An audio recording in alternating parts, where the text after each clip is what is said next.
Olá pessoal, bom dia, sejam bem-vindos a mais uma aula de biologia e hoje nós vamos estudar os poríferos, vamos falar desse filo que é o filo mais primitivo dentre os animais. Então a gente vai iniciar com um exemplo, fazendo uma pergunta clássica, quem são os poríferos? Então, na aula anterior a gente viu um cladograma, e a gente já sabe que eles são os primeiros animais a surgirem na nossa querida Terra. Naquele cladograma, para quem viu, quem percebeu, para todo mundo saber, que eles são os primeiros animais. Tá? E a gente vai começar conhecendo um pouco sobre as características gerais. Sobre as características gerais a gente vai conversando, tá bom? E eu lembro vocês que os poríferos são os animais mais primitivos, então aqui não tem nada de extraordinário. Eles são animais muito simples, não tem complexidade em suas células. Então, vamos iniciar com a primeira característica. Eles são animais com poros. Então, uma das características principais é que o corpo desses animais é formado, é revestido, totalmente por poros. A outra característica é que são aquáticos. A maioria é marinho, mas possui também algumas espécies, é a minoria, mas possui algumas espécies que são de água doce, tá bom? Mas o que você pode tirar daqui é que todos são aquáticos, sejam marinhos ou sejam de água doce, Porque uma questão também que você não vai encontrar nenhuma esponja vivendo em terra firme, Pode ser algo que pareça com uma esponja, mas não é. A outra não possuem tecido verdadeiro. Então, o que é isso?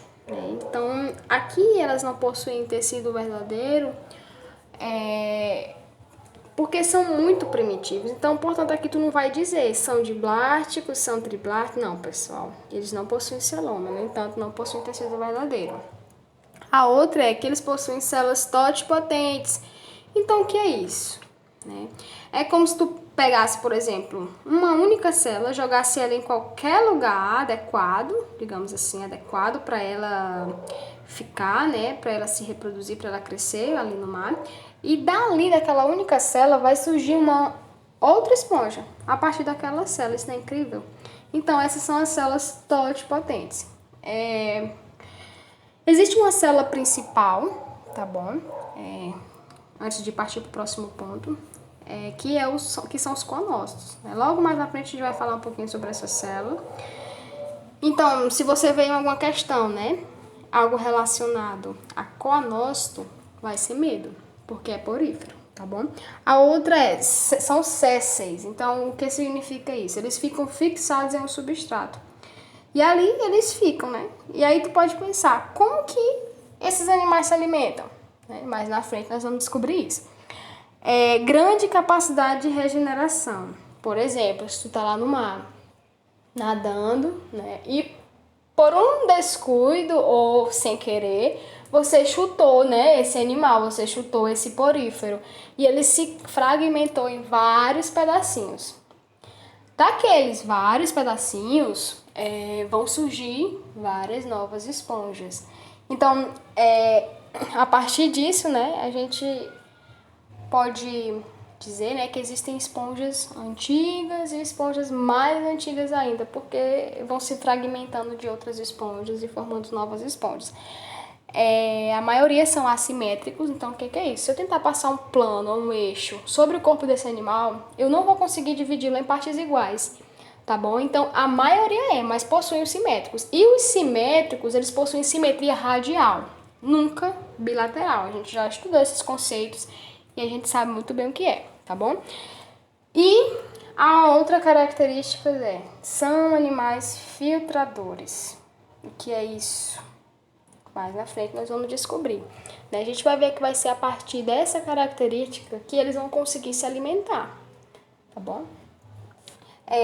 Eu já li, em alguns artigos e revistas também, É até bom vocês procurarem outras fontes, além do livro didático de vocês, tem muitas informações interessantes, que dizem que existem esponjas de milhares e milhares de anos, De 5, de 10 milhares de anos. Então, como eu falei, uma vez que elas vão se regenerar por qualquer coisinha, Por exemplo, né, caiu um pedaço aqui e se regenerou. E esse pedaço que vai se regenerar, né, era de uma esponja antiga que era de outra mais antiga ainda. E os filtradores, né? Vamos lá, agora sim. Se eles estão lá paradinhos, né? Como é que eles conseguem se alimentar? Né? Se eles são filtradores. Pessoal, os poríferos, eles são filtradores. Então, eles se alimentam a partir disso. Então, como é que ele faz? Aqui tem uma imagem mostrando para vocês, né? Os coanócitos, que são as células especializadas, a água entrando, né, na cavidade interna, no átrio, e saindo pelo ósculo, que é essa abertura nessa extremidade. Então, como que ele faz? A água, ela passa pelos poros, vai entrar no corpo da esponja, nessa parte do átrio, e quando ela passa pelos poros, as células que estão ali presentes, quem são as células? Os coanócitos, vão fazer a absorção dos nutrientes e mandar para o resto do corpo da esponja. Tá bom? Então acontece desse jeito. Esses coanócitos, que são células especializadas, eles vão ter uma característica importante que vão ajudar eles a realizar isso, que é o batimento de um flagelo. Esse batimento faz com que a água entre pelos poros, passe pelo átrio e saia pelo ósculo. Então a água sempre vai seguir esse sentido unidirecional. Jamais ela vai entrar pelo ósculo, sair pelo poro, né? Nunca. Ele sempre vai entrar pelo poro, a água sempre vai entrar pelos poros, vai passar por essa cavidade interna e vai sair pelo ósculo. Sempre vai ser esse movimento, tá bom? Outra coisa também que nós devemos saber, né, é que esses coanócitos, eles vão revestir essa cavidade interna dessa esponja e eles vão utilizar outra célula para poder alimentar o resto das partes da esponja, tá bom? Que vão ser os amebócitos. Mais na frente nós vamos conhecer um pouquinho sobre ele. E hoje a gente pode dizer o quê? Que os coanócitos, eles são os responsáveis por fazerem a filtração e a digestão.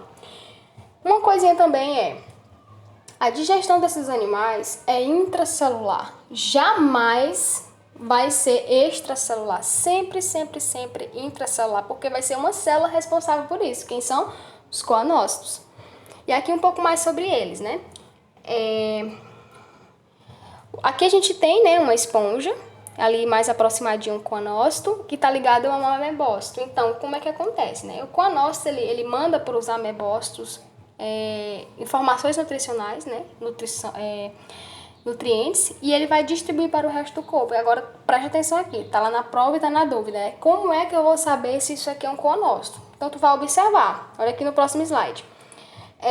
O coanócito, além desse flagelo, ele tem uma estrutura que a gente chama de colarinho, tranquilo? Então, se tu ver esse colarinho com um flagelo ali próximo, já tá ligado que é coanócito, tá bom?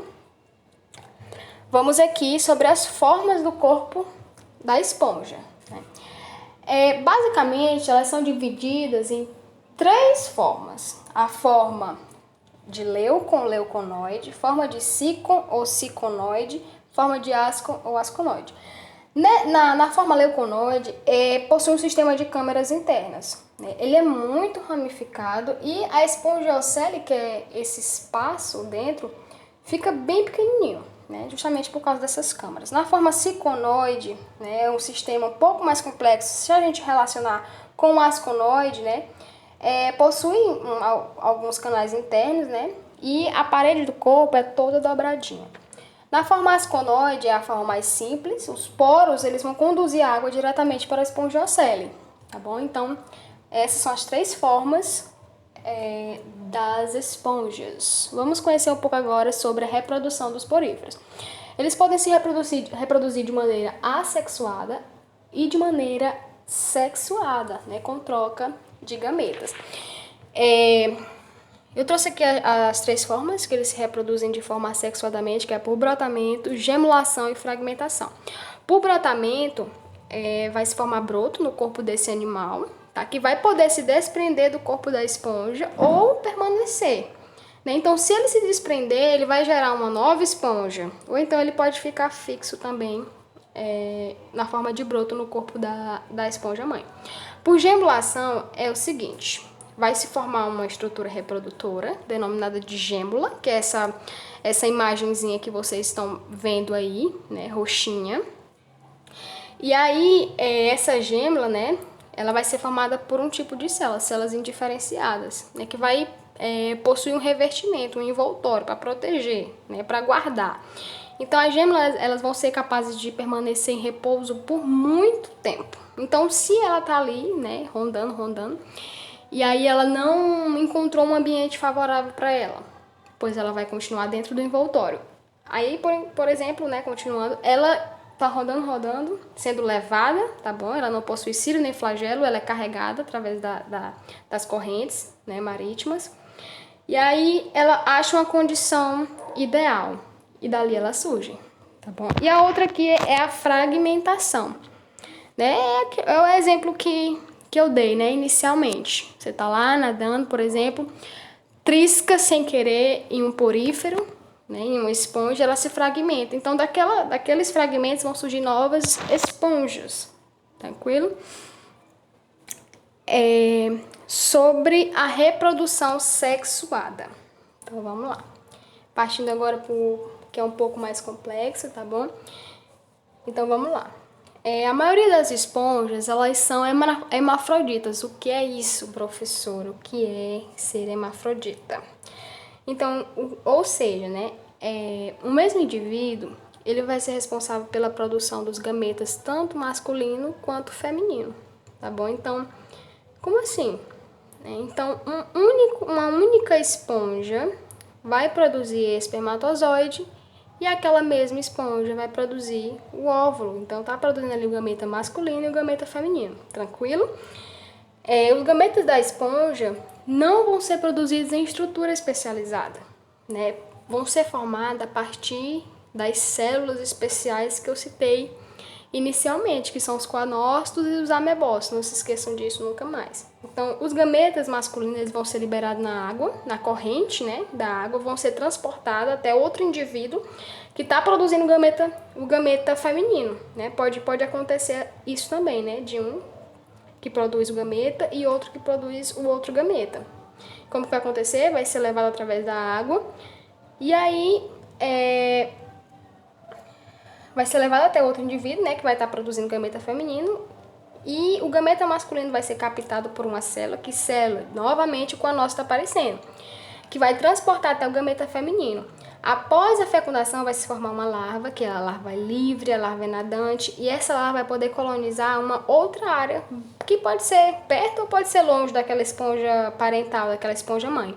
E a larva, então, ela vai se fixar no substrato e vai se desenvolver como uma esponja adulta e séssil.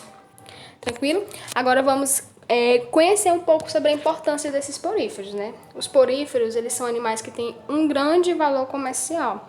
Já existem, né, pesquisas relacionadas que eles já apresentam compostos com potencial antibacteriano, com potencial anti-inflamatório, apresentam ações importantes sobre células cancerígenas, então já existem estudos relacionados a isso. Uma coisa também que a gente não pode esquecer é que no passado as esponjas eram usadas para banho.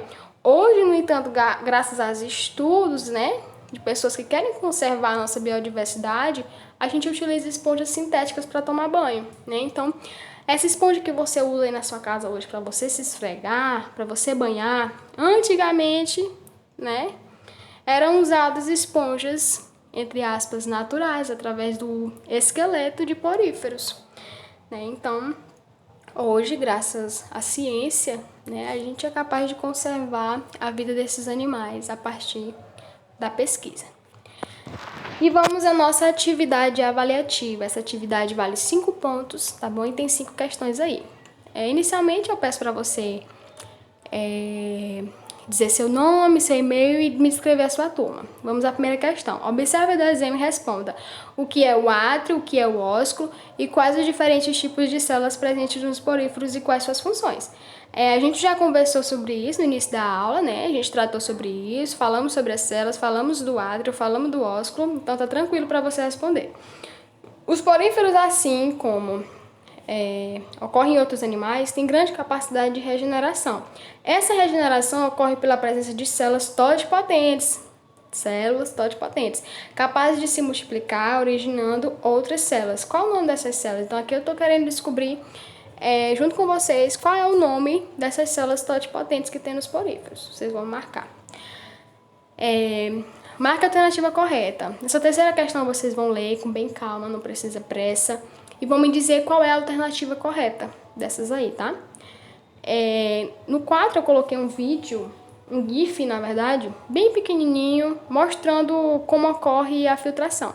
E aí vocês vão me explicar com as palavras de vocês, tá? Como é que acontece esse procedimento. Na quinta e última questão, a reprodução dos poríferos pode ocorrer de maneira assexuada ou sexuada. Em um dos tipos da reprodução assexuada, ocorre a formação de uma expansão que dará origem a outra esponja, que poderá se desprender ou não. A esse tipo de reprodução damos o nome de... Então, a gente viu sobre as formas de reprodução, né? A gente viu que as formas de reprodução assexuada são 3, e eu quero saber qual é, né, esse tipo de reprodução que ocorre a formação de uma expansão que dá origem a outra esponja. Tranquilo? Então, essa é a atividade de vocês. Receba até a próxima aula e boa sorte!